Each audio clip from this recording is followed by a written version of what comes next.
Nah, assalamualaikum warahmatullahi wabarakatuh. Nah, ini teman-teman, menyambung video yang sebelumnya ya.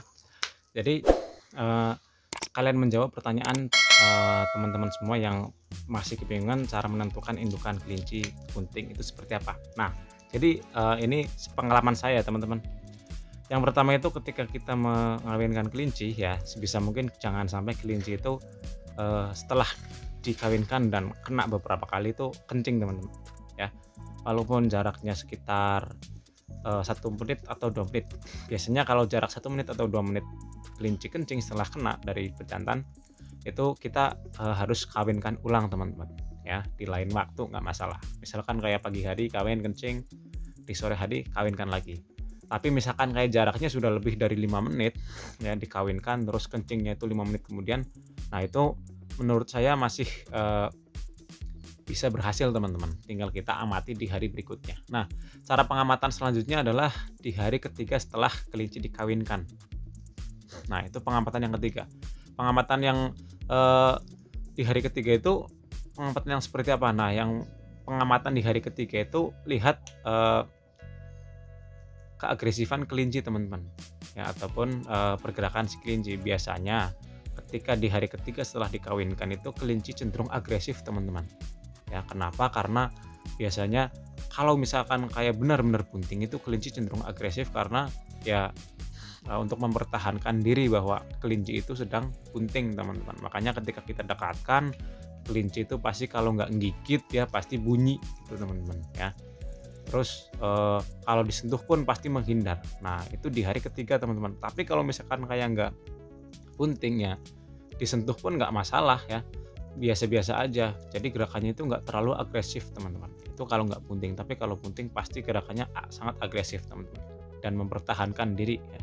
Terus, cek lagi di 1 minggu setelah dikawinkan teman-teman. Nah, usia 1 minggu setelah dikawinkan biasanya itu pertumbuhan badan, meningkat teman-teman ya, berat badan meningkat dan nafsu makannya itu benar-benar luar biasa teman-teman. Nah, itu biasanya ya, di 1 minggu setelah dikawinkan. Nah, kenapa? Nah, karena kelinci itu membutuhkan asupan nutrisi untuk, dirinya sendiri dan juga untuk anakannya yang sedang dikandung, teman-teman. Jadi, jangan kaget kalau, pakan yang diberikan, yang biasanya diberikan satu porsinya itu, sekitar 5-6 jam habis, terus kalau pas posisi bunting baru diberikan terus sekitar 3 jam sudah habis, nah itu ya berarti kebutuhan pakan kelinci itu harus ditambah lagi teman-teman. Kenapa? Karena kelinci indukan itu, membutuhkan nutrisi yang cukup dan bahkan lebih banyak lagi untuk anakan dan si induk tersebut teman-teman. Supaya nantinya indukan juga tidak kalah dari posturnya dan anakan juga berkembang di dalam rahim si induk tersebut teman-teman. Terus kita cek lagi di hari, sekitar 2 minggu setelah kita kawinkan teman-teman.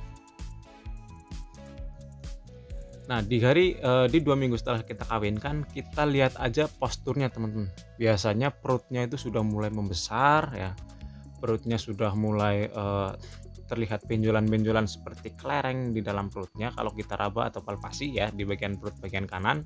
Nah, itu tandanya kelinci itu sudah, eee, mempunyai anakan di dalam perutnya, teman-teman. Ya, jadi teman-teman bisa mencoba ya, yang penting jangan sampai membuat gerakan yang bisa menyebabkan kelinci itu kaget ataupun kelinci bisa stres, teman-teman. Karena indukan kelinci yang sedang mengandung ataupun bunting itu rawan stres, teman-teman, ya. Akibatnya kalau stres itu bisa keguguran dan kalau lahiran bisa dimakan anakannya. Nah, itu teman-teman, itu bahayanya, ya. Terus, ketika di usia 2 minggu setelah, dikawinkan itu postur kelinci juga, sangat ya kalau dilihat itu nyenengin teman-teman ya. Pasti bener-bener gemuk kelihatannya teman-teman, bener-bener luar biasa gemuk ya, dilihat dari, bagian belakangnya ya, ujung belakang sininya ya, dari atas pun luar biasa, bener-bener gemuk teman-teman. Jadi itu, karena biasanya itu nafsu makan kelinci bertambah dan asupan nutrisinya itu tercukupi teman-teman. Nah terus, kita amati lagi di 3 minggu setelah kita kawinkan. Nah, biasanya usia 3 minggu ataupun, sekitar usia 20 berapa ya, 21 apa 20 berapa itu kan, ya 21 harian, itu indukan sudah cenderung bermalas-malasan teman-teman, alias, gerakannya itu sudah nggak aktif lagi. Kenapa? Karena anakan kelinci yang yang di dalam perut itu sudah mulai berkembang ataupun sudah mulai besar teman-teman. Makanya pergerakan sang induk itu menjadi terbatas. Nah, kita bisa amati lagi ketika sudah usia 4 minggu ya, ataupun sekitar usia berapa ya, kalau 4 minggu itu 28 hari. Nah, 28 hari itu sudah biasanya H-2 menjelang HPL. Nah, itu lebih kelihatan lagi teman-teman ya. Indukan sudah bermalas-malasan, benar-benar rebahan ya, sama seperti video yang sebelumnya. Benar-benar rebahan ya, teman-teman. Jadi gerakannya itu nggak agresif, nggak aktif. Walaupun disentuh pun biasanya pasrah aja, teman-teman. Nah, itu sudah menandakan bahwa indukan kelinci itu sudah memasuki masa HPL dan sebentar lagi mau melahirkan. Nah, itu teman-teman. Nah, kayak teman-teman lihat ya ini. Nah, perutnya itu sudah melebar ya, melebar ke samping teman-teman ya. Itu tandanya anakannya itu sudah mulai besar. Nah, ini sudah HPL-nya tuh hampir hampir HPL teman-teman ya, sekitar 2-3 hari ini melahirkan teman-teman, dan semoga bisa lulus seleksi alam ya, entah itu melahirkan dan sampai besar nanti teman-teman. Nah, karena kelinci di kandang saya sudah mulai sedikit lagi. Nah, ini untuk menambah kapasitas kelinci saya dulu teman-teman. Nah, mungkin cukup sekian dari saya teman-teman ya. Nah, ini malah kan dikasih makan malah membuat sarang teman-teman ya itu. Nah, ini kenapa saya sarankan jangan sampai kalian memberikan rumput-rumput yang basah ketika indukan itu sudah memasuki masa HPL ya. Kalau di musim kemarau nggak masalah, tapi kalau di musim hujan, nah hati-hati teman-teman ya. Rumputnya basah, rumput dingin, nah itu dimasukkan ke kotak malahan ya. Jadi nanti kalau untuk buat sarang itu kasihan anakannya. Nah, ini tujuannya tadi buat pakan teman-teman, bukan buat sarang ya. Karena saya berikan sedikit. Ya, kalau untuk rumput saya berikan sedikit ya, biar nantinya makannya itu langsung habis biar tidak dibuatkan sarang. Nah, mungkin cukup sekian dari saya teman-teman ya. Ini semoga bisa menambah wawasan teman-teman semua tentang cara memperhatikan apakah indukan ini bisa bunting atau tidak.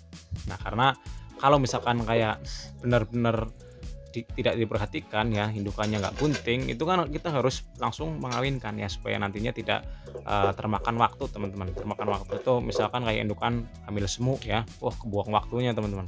Sudah habis makannya ya, waktunya juga kebuang. Nah, eman-eman teman-teman ya, eman-eman waktunya yang sudah terbuang. Nah, 1 bulan itu termasuknya bisa menghasilkan beberapa anakan. Nah, tapi kalau kita teledor dan tidak terlalu mengamati kelinci kita ya, ya ngalamatnya seperti itu ya. Semoga teman-teman semua bisa memahami ini ya. Kalau misalkan kayak masih bingung, tinggal tanyakan di kolom komentar aja. Insya Allah saya akan menjawab sebisa saya dan sepengalaman saya. Dan mungkin cukup sekian dari saya. Sekian, wassalamualaikum warahmatullahi wabarakatuh.